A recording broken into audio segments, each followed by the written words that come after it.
उसको ये का दोष है कि उसको बुद्धि कम मिली है। अगर वो गरीब है,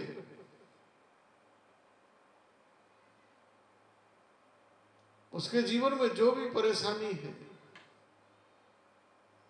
वो उसकी नहीं है, वो उसका दोषी नहीं है, उसके माता पिता दोषी है, क्योंकि ये उसके माता पिता से आया है। फ्राइड के चिंतन का यूरोप के जगत में बड़ा प्रभाव पड़ा और उस प्रभाव की परिणति यह हुई कि संतानें अपने माता पिता से घृणा करने लगी, नफरत करने लगी कि आज हमको जो रोग है, हमको जो बीमारी है, आज जो हम कष्ट भोग रहे हैं, आज जो हम दुख में हैं, आज जो हम अभाव में हैं, गरीबी में हैं, इन सब का कारण हम नहीं हैं। ये हमको माता पिता ने विरासत में दिया, विरासत में दिया। इसलिए माता पिता के प्रति नफरत पैदा हुई है, उपेक्षा पैदा हुई है, और वहां की सामाजिक जो रचना थी वो पूरी की पूरी चरमरा गई, चरमरा। संस्कृति, सभ्यता, बस लोग भोग विलास में डूब गए, भोग विलास में डूब गए।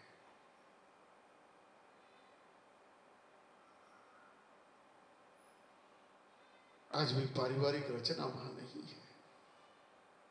आज भी सबसे ज्यादा डिप्रेशन के मरीज यूरोप में होते हैं, सर्वाधिक आत्महत्या यूरोप में होती है।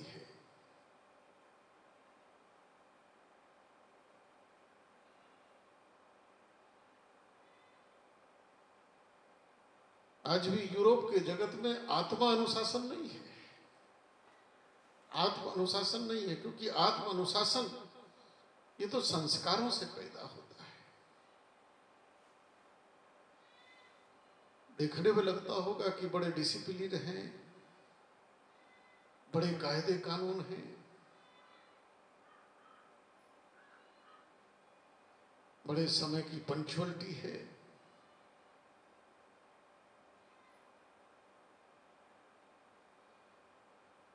देखने में ये ठीक भी है, किंतु ये इसलिए नहीं है कि उनके जीवन में ये संस्कार है। ये केवल और केवल इसलिए है कि वहां के कानून इतने सख्त हैं, दंड इतना सख्त है,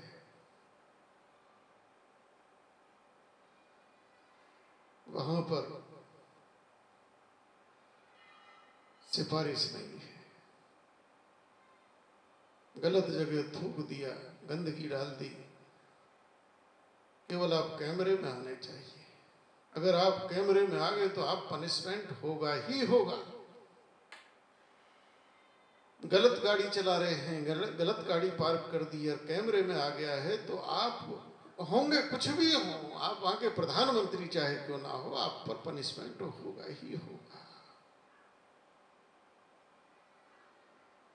ये जो अनुशासन दिखता है ये आत्मा अनुशासन नहीं है, ये डंडे का अनुशासन है, दंड का अनुशासन है।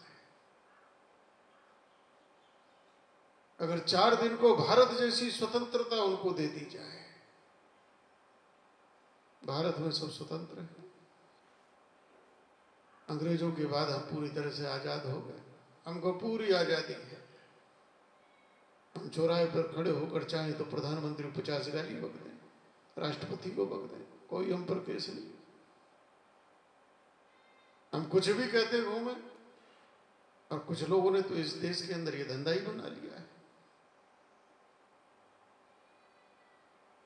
क्योंकि यहां कानून का भय नहीं है। अगर 2 दिन यहां कानून सख्त हो जाए,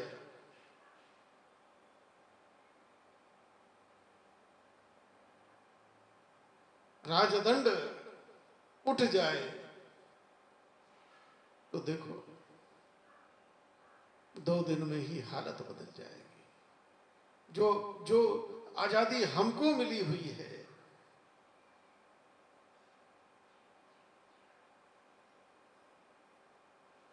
वो अगर उनको मिल जाए तो तब तमाशा देखो। बता दें कि चलते चलते चलते चलते एक बार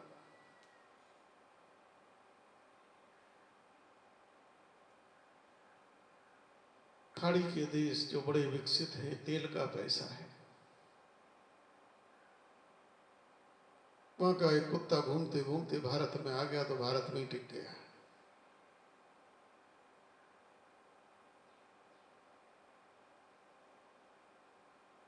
भारत के कुत्तों ने उसे बड़ा खदेड़ना चाहा, लेकिन नहीं खदेड़ा, नहीं गया, जम गया।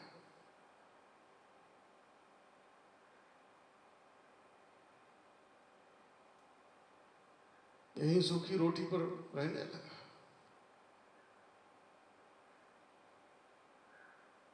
एक दिन कुत्तों ने मिलकर उससे कहा, भाई यहां तुम सूखी रोटी खाते हो,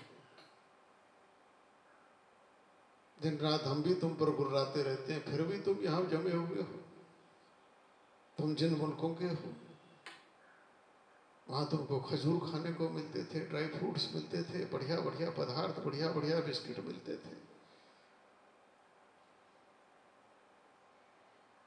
यहां इतनी समस्या ही समस्या है, परेशानी ही परेशानी है, कोई सुख सुविधा नहीं है।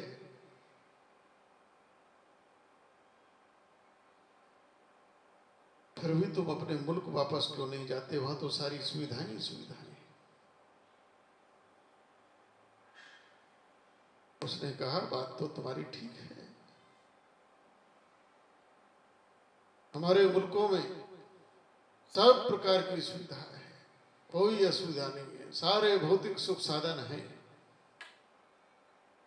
तो फिर बोले, एक ही कमी है, एक ही दुख है, एक ही कष्ट है, एक ही पीड़ा है, सब कुछ है लेकिन भोंकने की आजादी नहीं है। इस देश के अंदर जिसको देखो, जो मन में आया भोंके जा रहा है, भोंके जा रहा है। टेलीविजन पर डिबेट होती है, अरे कुत्ते बिल्ली भी ऐसे नहीं लड़ते जैसे ये भौंकते हैं। बेसिर पैर की बात है। कोई कहता है 10 मिनट को हिंदुस्तान हमारे हाथ में आ जाए, देखो सारे हिंदुस्तान को जला के रख देंगे, मिटा कर रख देंगे। अभी अभी दिल्ली में एक था, वो भौंक रहा था, कहता है कि हमने जो हमारे ऊपर जुल्म हो रहे हैं, अभी हमने अरब देशों से शिकायत नहीं की है। अरे भाई तू करके आ जा। और समस्या ये कि भौंकने की इतनी आजादी है, क्योंकि दंड यहां नहीं है, दंड नहीं है।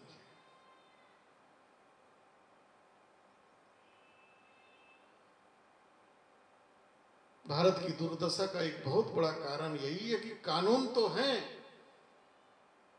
पर पालन नहीं होता,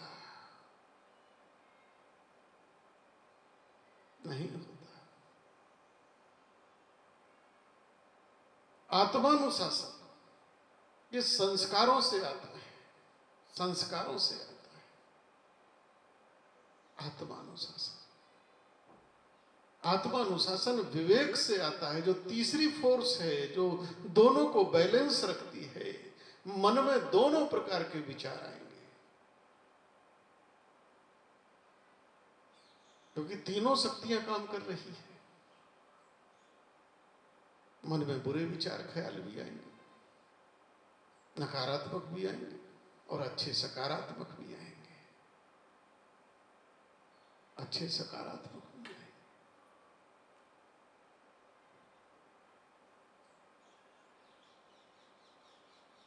मन अगर विवेक रूपी बुद्धि से जुड़ा है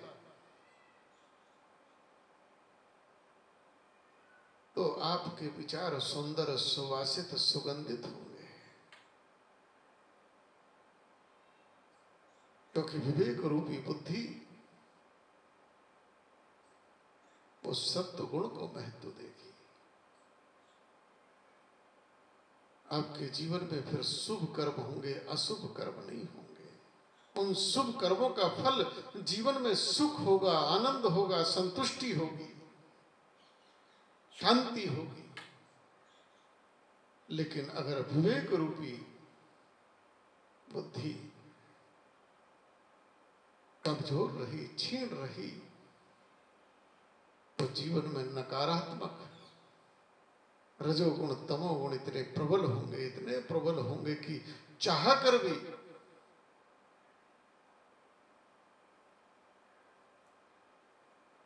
हम अपने को रोक नहीं सकेंगे। कोई आदमी संसार में बुरा नहीं बनना चाहता, फिर भी बुरा हो जाता है। कोई नहीं चाहता कि मुझसे कुछ बुरा हो, लेकिन भैया बुरा तो हो जाता है, ना चाहते हुए बुरा हो जाता है।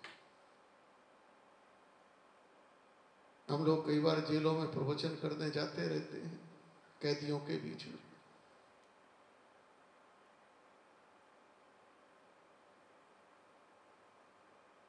दोनों प्रकार के लोग होते, अपराधी भी वहां होते हैं, अपराधी भी, लेकिन बहुत बड़ी मात्रा में ऐसे लोग होते हैं जो अपराधी नहीं होते, नहीं होते, उनके स्वभाव में अपराध नहीं है, लेकिन फिर भी ना चाहते हुए भी उनसे अपराध हो गया, उसी का दंड भोग रहे हैं।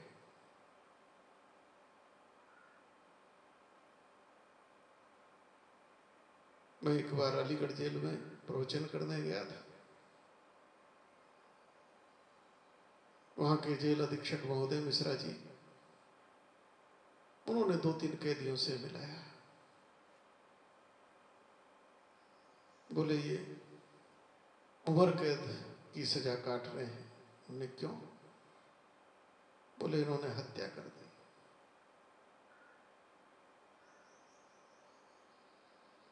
जब उन्होंने कहा कि इन्होंने हत्या की है इसलिए, तो उन कैदियों के नेत्रों से, 2 लोग थे, आंसू आ गए। कहा ये रो रहे हैं। बोले ये बहुत भले इंसान है, बहुत अच्छे इंसान है, जीवन में कभी चींटी मारी नहीं, लेकिन बात बात में ऐसी बढ़ी, क्रोध इतना बढ़ा, क्रोध का आवेश इतना बढ़ा, घटना ऐसी घटी, ना चाहते हुए भी हत्या हो गई। जीवन में बहुत सारे अपराध ऐसे ना चाहते हुए भी।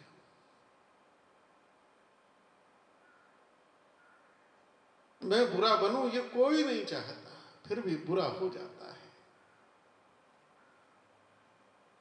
और ये बुरा इसलिए हो जाता है कि जो तीसरी फोर्स है विवेक रूपी, वह कहीं ना कहीं हमारी कमजोर हो जाती है। सड़क पर जब गाड़ी लेकर चलते हैं तो मैंने उदाहरण दिया था कि एक एक्सीलेटर होता है, एक ब्रेक होता है, एक चलाने वाली शक्ति होती है, एक रोकने वाली शक्ति होती है।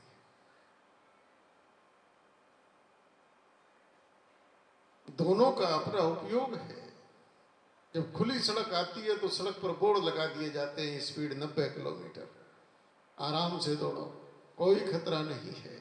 अगर कोई खतरा दिखाई भी देगा तो दूर से दिखाई देगा, और वहां तक पहुंचते पहुंचते आप ब्रेक लगा के अपने को सुरक्षित कर सकते हैं।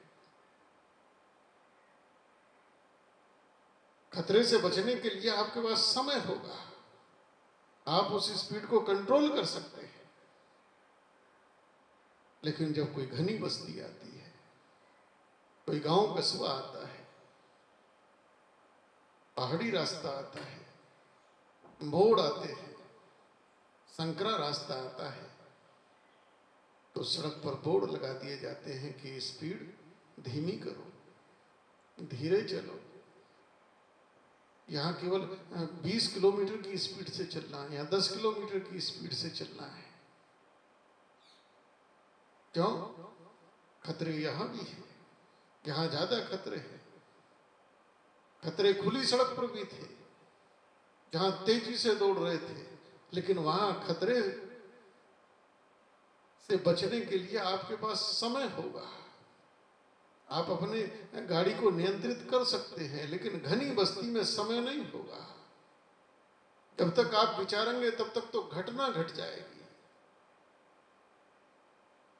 इसलिए कहा थोड़ा सहज चलो। ये जो विवेक रूपी उस गाड़ी में बैठा ड्राइवर है, इसका यही काम है कि कब गाड़ी को तेज चलाना है और कब गाड़ी को धीरा चलाना है। हमारे जीवन में कब किन विचारों को हमें आगे बढ़ाना है और कब किन विचारों को हमको समेटना है, कब किन विचारों को तीव्रता देनी है और कब किन विचारों को दबाना है। यह काम विवेक करता है। विवेक बुद्धि से होता है, और जिसकी बुद्धि में विवेक नहीं होता है उसका नाश सुनिश्चित है, नाश सुनिश्चित है। जिसके जीवन में उसका सत्व,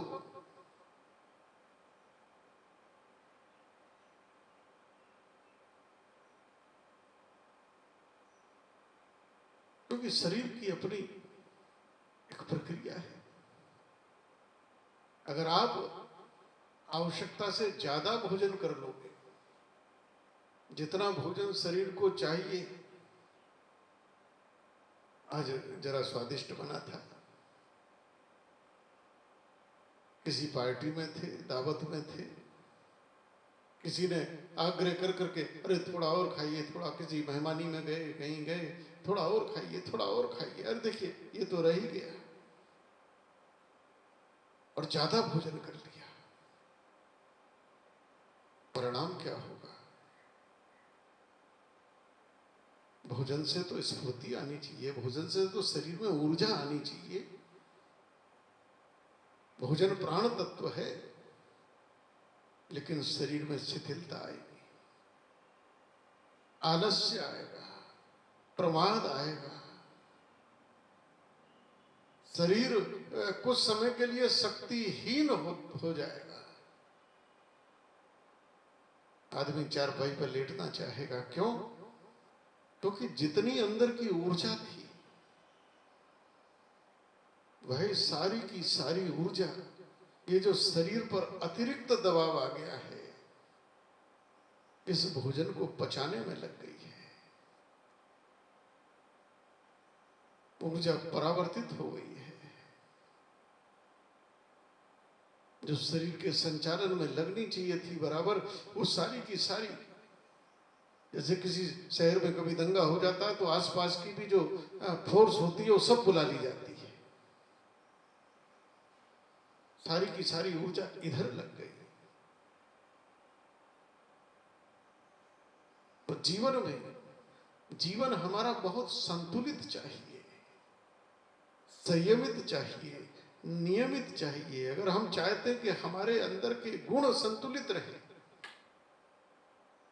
गुण शुभ विचारों को देने वाले हों, शुभ विचारों से शुभ कर्मों की उत्पत्ति होती रहे, और शुभ कर्मों की उत्पत्ति के फलस्वरूप हमारे जीवन में शुभ बना रहे, सुख बना रहे, तो हमको जीवन में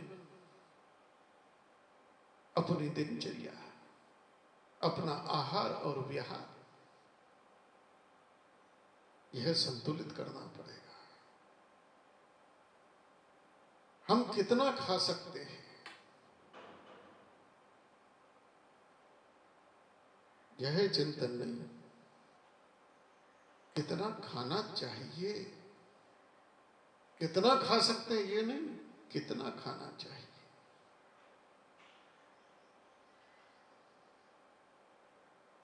कितना सो सकते हैं ना, कितना सोना चाहिए।